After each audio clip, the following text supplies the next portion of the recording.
পেরিয়ে যাচ্ছে,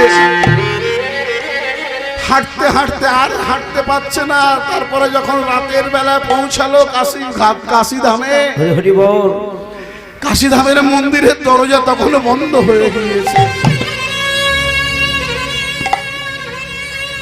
সুনয়না বলছে আশুতোষ ব্রাহ্মণকে, ওগো স্বামী, এক তো আমি অসুস্থ, তার উপরে আমার দুদিন অন্য কিছু যায়নি, পেটে যদি না থাকে বল কে বলবে, বল। ভগবানের এই কি লীলা, তুমি কাটে ঘাসা, ভগবানের এই কি লীলা, ভগবান তুমি কাটে কত গো,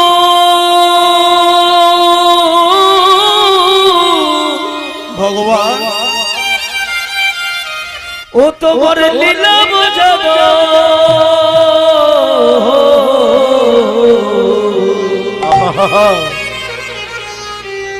হরি তোমার লীলা চমৎকার,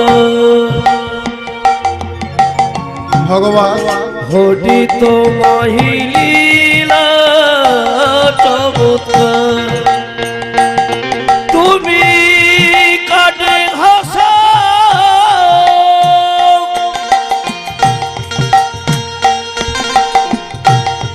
কাটে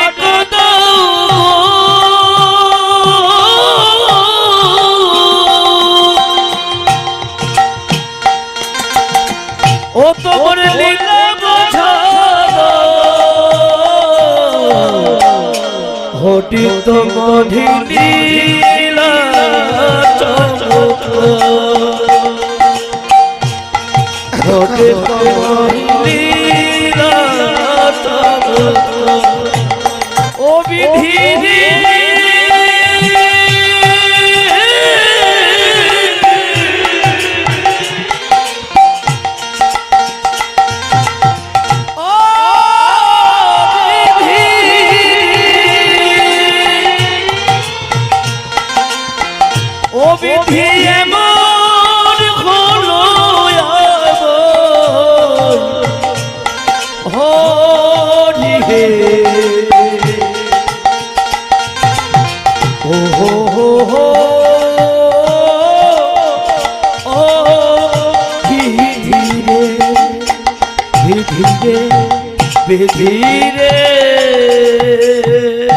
সুনয়না মিথ্যা দোষারোপ করছো ভগবানকে।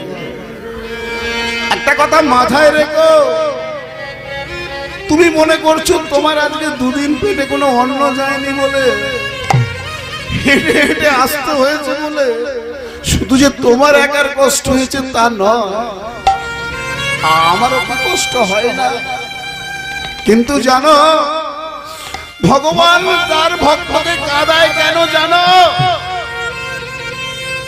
মনের ময়লাটা চোখে চলে ধুয়ে যাবে।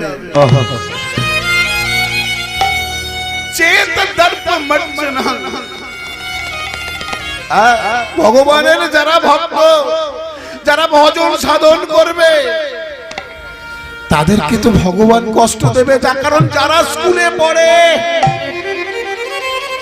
শুনো না, বছরের শেষে তো তারাই পরীক্ষা দেয়, আর যারা স্কুলে পড়ে না তাদেরকে তো পরীক্ষা দিতে হয় না। ভগবানকে দোষ দিও না। একজন বুড়োর কথা বলি বাবা, দুটো মেয়ে ছিল, একজনকে বিয়ে দিয়েছে উত্তর দিকে, একজনকে বিয়ে দিয়েছে দক্ষিণ দিকে। বুড়ো চিন্তা করলো মেয়েদের বাড়িতে যাব, তো বৃদ্ধ প্রথমে বড় মেয়ের বাড়িতে গেল। মা কেমন আছিস রে? বললো বাবা কুমোর দেখে আমার স্বামী দিয়েছো, স্বামী কুমোর হাঁড়ি কুড়ি বানায়। তুমি তো ভগবানের ভক্ত বাবা, তুমি ভগবানকে বলো না অন্তত 6 মাস যেন বৃষ্টি না হয়, শুধু যেন রোদ্দুর হয়। হাঁড়ি কুড়ি না শুকনো হলে আমরা কি করে করে খাবো বাবা? তোমার জামাই তো কুমোর কাজ ছাড়া অন্য কিছু জানে না। বললো মা বেশ, ভগবানকে যখন আমি ভোগ দেবো আমি তোর হয়ে বলবো যেন বৃষ্টি না হয়, যেন রোদ্দুর হয়। বড় মেয়ের বাড়ি থেকে ফেরার সময় ছোট মেয়ের বাড়ি এলো। ছোট মেয়ের বাড়ি থেকে জিজ্ঞাসা করছে, ছোট মা কেমন আছিস রে? বললো, বাবা আমাকে তো চাষির ঘরে বিয়ে দিয়েছো, শুধু রোদ্দুর দেখো দেখো, মাটি ফেটে যাচ্ছে, চাষবাস না হলে আমরা খাবো কি? আমরা যে অনাহারে মরে যাব।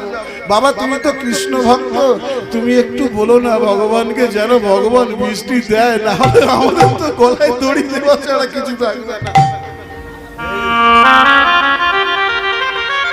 বৃদ্ধ ছোট মেয়ের বাড়ি থেকে যখন ফিরে আসছে, বড় মেয়ে বললো যেন 6 মাস না বৃষ্টি হয়, যেন রোদ্দুর হয়। ছোট মেয়ে বললো যেন 6 মাস ভর বৃষ্টি হয়, মাটি সব ফেটে যাচ্ছে।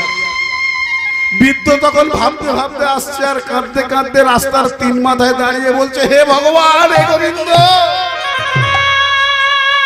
তুমি যেটা ভালো বোঝো তুমি সেটাই করো। নিতাই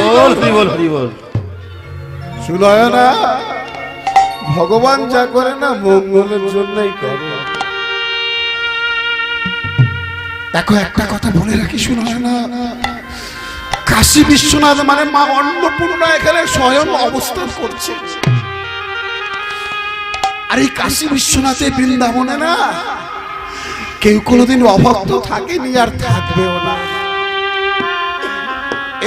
এই নালার পাশে এই যে জায়গাটা আছে, এসো আমরা একটু বিশ্রাম করি,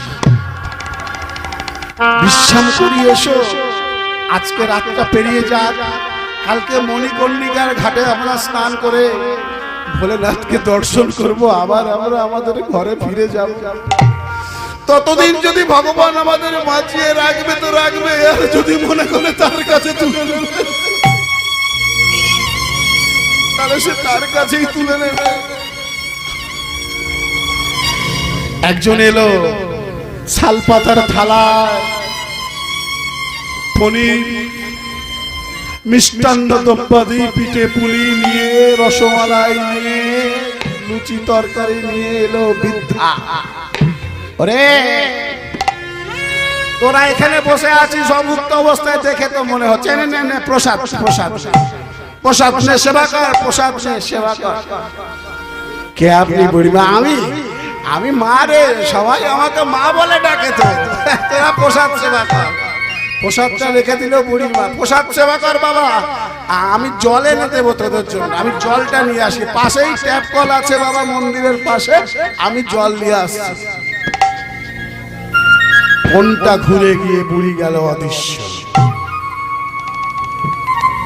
ব্রাহ্মণ আশুতোষ বলছে, শুনো না, কিছু বুঝতে পারলে? কে ওই বৃদ্ধা? ওই বৃদ্ধার স্বয়ং মাতা পার্বতী, মা অন্নপূর্ণা।